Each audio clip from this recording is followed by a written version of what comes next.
sopro de vida silvestre.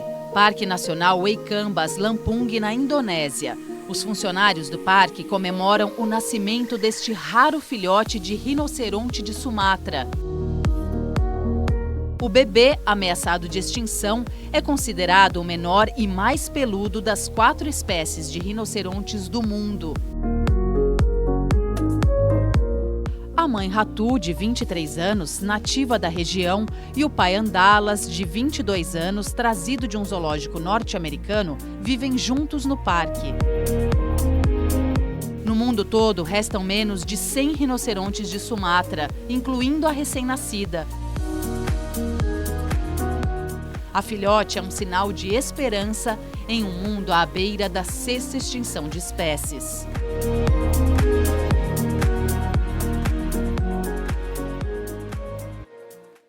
O Repórter Eco está no ar, com muito assunto interessante, em busca de um mundo em equilíbrio com todas as formas de vida. Você é o nosso convidado especial.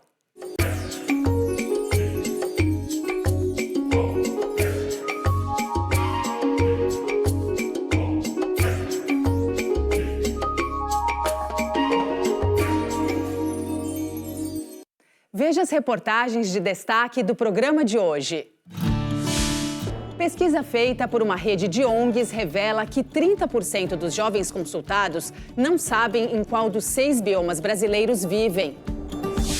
Conheça também a Escola Indígena Axaninca, no Acre, um espaço de aprendizado e preservação da cultura do povo da floresta. E cientistas encontram um novo ecossistema marinho, considerado um oásis de biodiversidade no sul do Atlântico.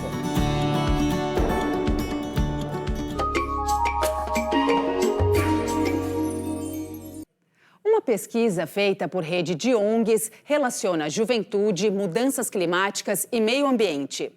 O estudo revela um dado preocupante. Muitos jovens da Amazônia, Mata Atlântica, Cerrado, Pantanal, Caatinga e Pampa não sabem em qual bioma vivem.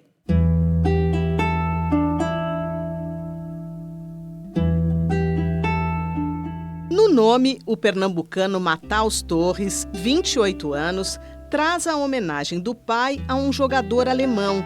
Formado em Relações Internacionais em Caruaru, mudou para a capital paulista há 5 anos, depois de ter atuado como voluntário na Engajamundo, organização que une a juventude em torno de soluções ambientais e sociais. O jovem de 28 anos cresceu em contato com a natureza, em Belo Jardim. Eu sou da Caatinga, então a Caatinga, inclusive, é um dos biomas que ele é unicamente brasileiro, não existe em nenhum lugar do mundo. Então acho que isso também era muito rico de ver a transformação que existia nesse bioma nas épocas de chuva e nas épocas de seca. Na época de seca era tudo cinza, meio sem vida ali, mas quando chovia um pouquinho tudo ficava verde e tudo brotava.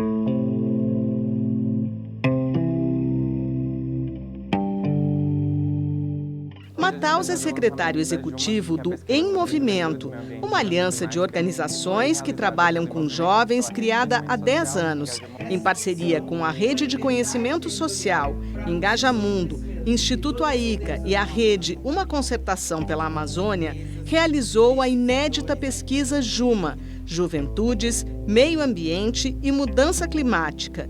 Eles ouviram mais de 5.000 jovens entre 15 e 29 anos que habitam os 6 biomas brasileiros: Caatinga, Mata Atlântica, Amazônia, Pantanal, Cerrado e Pampa. Mais de 30% dos jovens brasileiros não sabem em que bioma vivem. Então, isso para a gente é um dado super alarmante, porque nos traz uma perspectiva de desconexão dessa juventude sobre o território. Quando a gente pergunta quais são os temas e o que é que vem à cabeça dessas juventudes prioritariamente sobre o tema de mudança climática, tem duas coisas prioritárias. A primeira é o aumento da temperatura da Terra, a associação com o derretimento das geleiras. Mas um recorte da pesquisa indica que jovens que vivem nas áreas periféricas e nos territórios indígenas e quilombolas estão mais conscientes. 7 em cada 10 jovens diz que o meio ambiente está, de fato, relacionado com o seu dia a dia, com a região onde você mora. E isso é um dado sobre jovens periféricos e que vivem em comunidades ou favelas. pesquisa traz resultados positivos. 8 em cada 10 jovens consideram que as reservas ambientais ajudam a diminuir os efeitos das mudanças climáticas. Mais de 60% consideram que é importante investir em energias limpas e renováveis. 35% também defendem os investimentos em ciência, pesquisa e tecnologia. E os jovens afirmam votar em políticos que estão comprometidos com as causas ambientais. A gente precisa parar de discutir isso como um problema que vai chegar para entender que é um problema do agora, que a gente precisa começar, de fato, construir soluções e políticas públicas que consigam atender à solução desses problemas.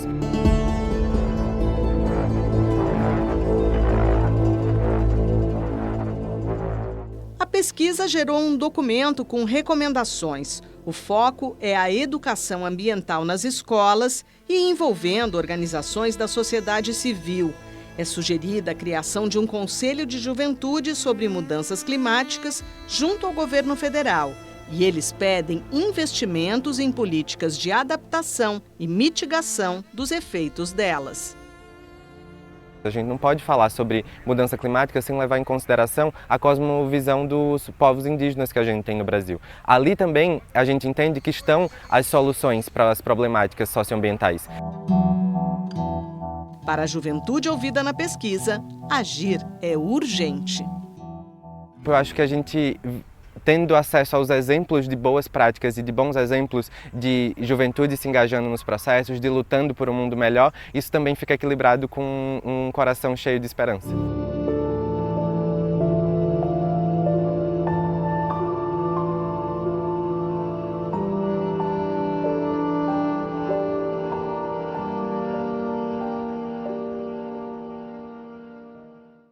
Vamos às principais notícias socioambientais do Brasil e do mundo. A Terra tem um mês de setembro mais quente já registrado na história, com quase 1 grau acima da média para o mês. A informação é do Observatório Europeu Copérnicos.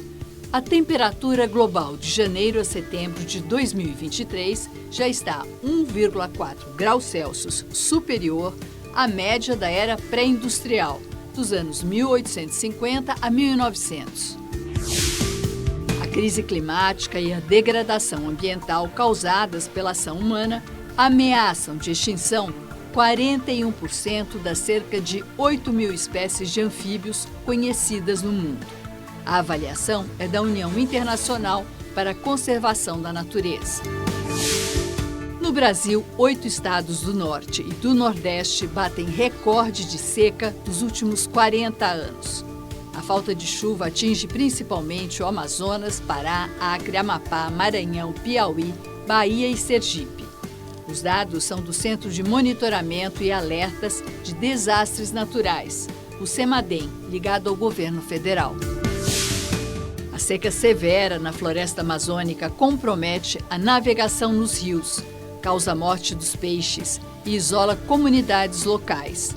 Mais de 500 mil pessoas devem ser atingidas pela situação dramática que vai permanecer até janeiro de 2024. Consequência de anos seguidos de desmatamentos sem controle e da crise climática intensificada pelo fenômeno El Niño.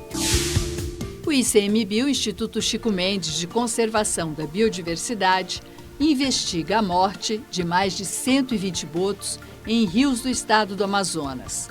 A seca extrema e a temperatura da água acima dos 40 graus Celsius podem ter causado a morte dos mamíferos aquáticos. O maior festival de cinema científico do mundo, Science Film Festival, acontece no Brasil, online ou presencial em São Paulo, de 10 de outubro a 20 de dezembro. O evento é uma parceria entre o Goethe Institute e o Mediativa. Serão exibidos 48 filmes de 21 países com o objetivo de reforçar a proteção dos ecossistemas. Mais informações pelo site comkids.com.br. Ailton Krenak é o novo imortal da Academia Brasileira de Letras. Aos 70 anos, é o primeiro indígena a ser eleito para uma cadeira na ABL. Defensor dos povos originários, Krenak é autor de livros de sucesso, como Ideias para Adiar o Fim do Mundo, que nos fazem refletir sobre nosso modo de vida. Daqui a pouco, aqui no Repórter Eco, a educação de crianças indígenas. A Escola Axaninca, no Acre, é um espaço de aprendizado e preservação do povo da floresta.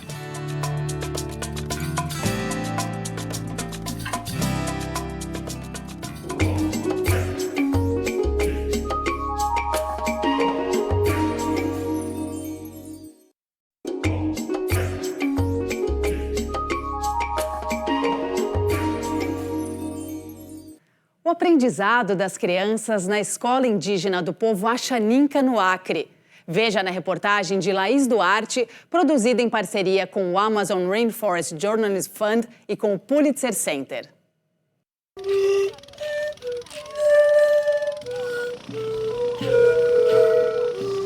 A intenção de fazer melhor o destino de cada criança move o barco. As águas do rio Amônia, no oeste do Acre, transportam o futuro do povo Axaninca. Já bem cedo, o barco-escola estaciona nas margens para receber os estudantes. O uniforme é o tradicional Kitarentse, ou Kushma. Nas mãos trazem os cadernos. Nos pés descalços, os passos de quem tem pressa de aprender. A natureza emoldura o cenário. Estamos na terra indígena Campa do rio Amônia, quase na fronteira com o Peru. É dia de aula. Na escola da aldeia Piútia, concentração. As crianças são protagonistas do próprio aprendizado e só falam o idioma Axaninca até o 3º ano, porque os professores sabem que elas aprendem melhor se for na língua falada em casa. Depois, o ensino é bilíngue. Ana piti maua, mais maua, ana piti maua. A matemática Axaninca soma o conteúdo do currículo oficial ao projeto pedagógico de uma comunidade inteira. Nós decidimos aqui, nós próprios, da comunidade, liderança e os mais antigos, fazer a formação dos professores. Quais são as prioridades e como que a gente vai avançar? É na música, é nos plantios, né? É na medicina. Os pais vêm visitar e também contribuem na formação dos alunos. Os mais velhos são vistos como bibliotecas da aldeia. Quem viveu mais traduz a floresta para quem dá ainda os primeiros passos. Por acreditar nas sementes da educação, a Escola Axaninca foi fundada há 31 anos do outro lado da terra indígena. Mas para evitar as constantes invasões de madeireiros, a aldeia foi transferida para cá e a escola veio junto.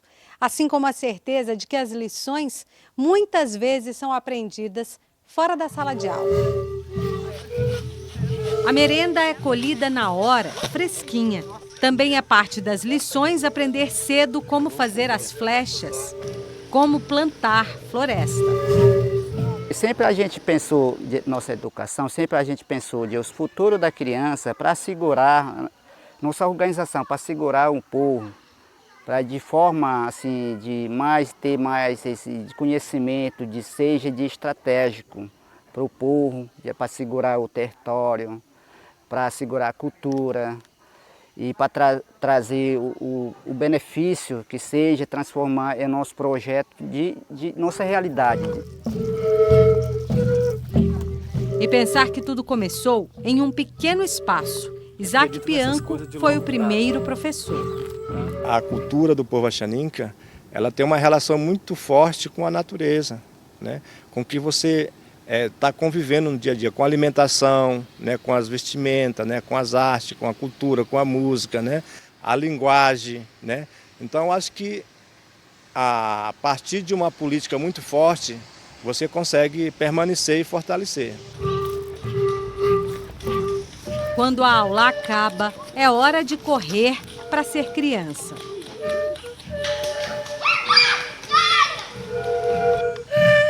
Ver de perto o Jacamim de costas brancas a correr no quintal. Nenhuma vontade infantil é negligenciada. Eu me sinto muito feliz. Mas por que, Francisco? Porque aqui eu tenho meus amigos e aqui eu tenho mais liberdade. Com 10 anos, os indígenas já passam a dormir sozinhos em uma casa separada, ao lado da morada dos pais. Esforço para manter de pé a tradição da arquitetura axaninca.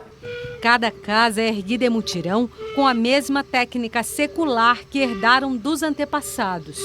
A madeira cria a estrutura. A palha trançada garante proteção.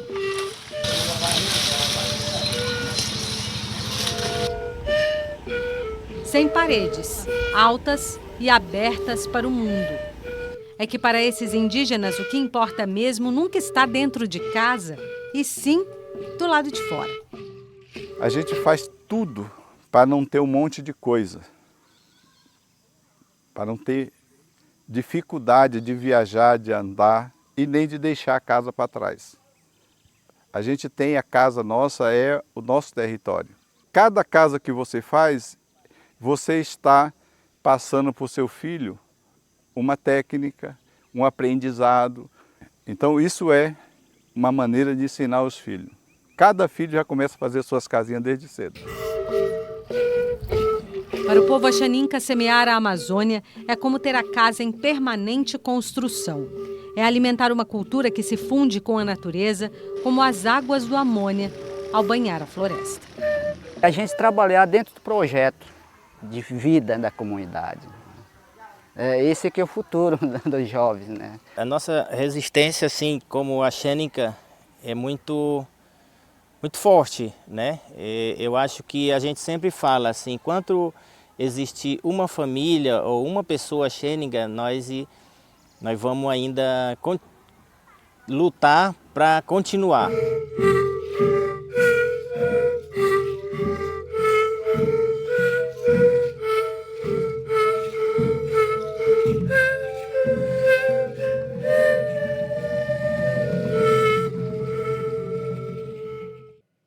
A seguir aqui no Repórter Eco, um oásis no Oceano Atlântico. Cientistas brasileiros descobriram um novo ecossistema marinho na costa do Espírito Santo, que abriga uma rica diversidade de espécies em recifes de corais.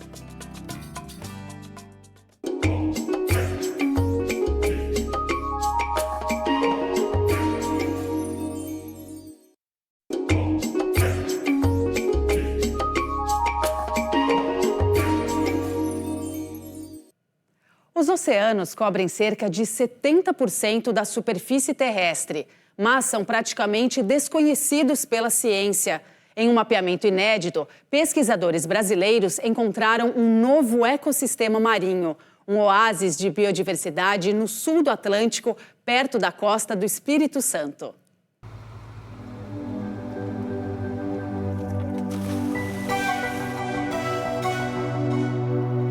Montanhas submersas que abrigam uma enorme diversidade de formas de vida. Lar de espécies que só existem aqui. Um verdadeiro oásis no sul do Oceano Atlântico.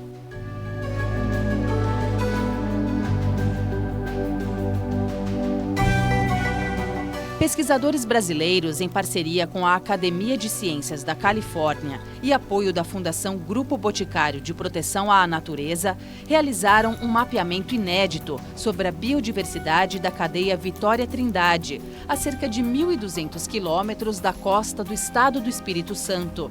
Eles descobriram um novo ecossistema.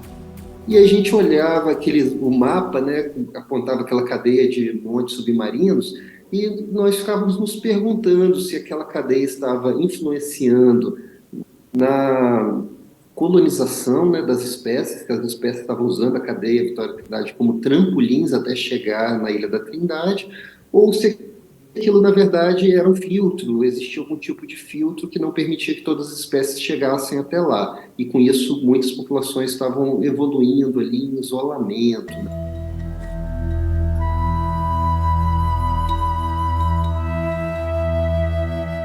As estruturas encontradas pelos pesquisadores foram batizadas de colinas coralinas, por causa do formato de montes submarinos com mais de 60 metros de altura e cume a 17 metros de profundidade.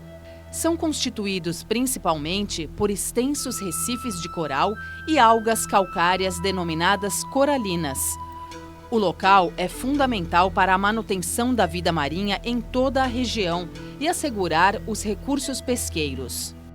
O fundo oceânico é composto principalmente coberto por sedimento, ou seja, por areia. Então, quando temos recife de coral, colinas coralinas, esses ambientes é como se fosse um oásis no meio do deserto. Então, as espécies, diversas espécies moram lá, outras que estão viajando, estão de passagem, usam o ambiente para se alimentar, para se reproduzir, para descansar.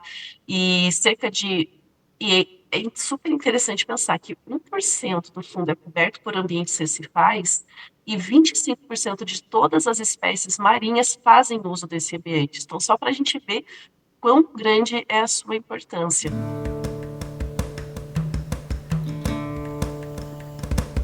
Para investigar as características desse ecossistema único, foi preciso passar por um treinamento específico em mergulho de grandes profundidades, ou mergulho técnico, com equipamentos modernos, ainda pouco utilizados no Brasil. Permite a gente estar indo um pouco mais profundo, ficar mais tempo debaixo d'água, realizar procedimentos que nós chamamos de procedimentos de descompressão, né? E que isso permitiu a gente estar então encontrando, né, explorando e encontrando esses ambientes na cadeia Vitória Trindade.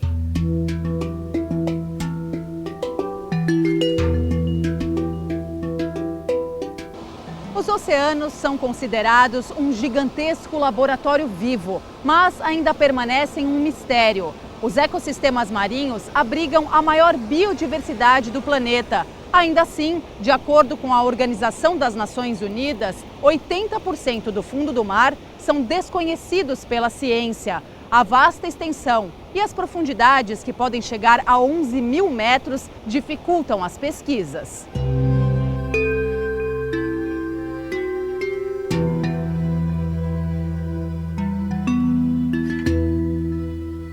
A maior parte da pesquisa, tanto no Brasil quanto no mundo, é focada nas regiões próximas à costa, por serem mais baratas, por estar mais fácil acesso, uma logística melhor. Então, ainda há muito o que conhecer nas regiões mais afastadas, como, por exemplo, essa região, esse novo ecossistema que foi recém-descoberto, recém-descrito. O investimento em ciência para o oceano é muito pouco, cerca de 2% do investimento em ciência é para o oceano. Então, há uma lacuna, e justamente que representa 70% do globo terrestre. Então, temos uma lacuna muito grande a ser investida, a ser descoberta. Outro fator que gera falta de incentivos para estudos científicos é que a maior parte do oceano é composta por águas internacionais, isto é, não pertencem a nenhum país, e onde os ecossistemas sofrem mais riscos. Uma das alternativas que a gente vem estudando é trabalhar junto com as Nações Unidas, com a Unesco, para a criação de uma reserva da biosfera marinha, né? A primeira reserva da biosfera marinha brasileira ao longo da cadeia Vitória Trindade. Os resultados do estudo na cadeia Vitória Trindade surpreenderam os cientistas. Primeiro, né, uma grande diversidade de peixe que nunca foi reportada para a região. Até 90% de toda a biodiversidade marinha ali, da diversidade de peixes que nós encontramos, eram novos registros, nunca haviam sido registrados ali para os montes submarinos. Encontramos com isso 2 novas espécies de peixe e também encontramos esses ambientes maravilhosos, né, esses oásis marinhos, né, no meio do oceano aberto, que abrigavam essa enorme diversidade, uma enorme biomassa de peixe.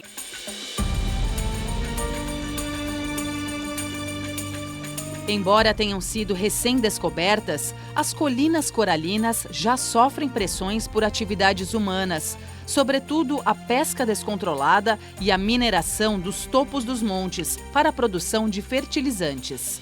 Os dados da pesquisa vão ajudar a traçar planos de proteção. Nós somos um país marinho também, mais de 8 mil quilômetros de costa, então nós também temos que nos voltar para o mar, nos voltar para o oceano para entender até as nossas origens. Então, a conservação e uso sustentável de ambientes de grande importância ecológica e econômica como esses devem sim ganhar destaque no Brasil como tem ganhado no resto do mundo e precisam ser prioridade no país, nos planos de governo dos nossos tomadores de decisão.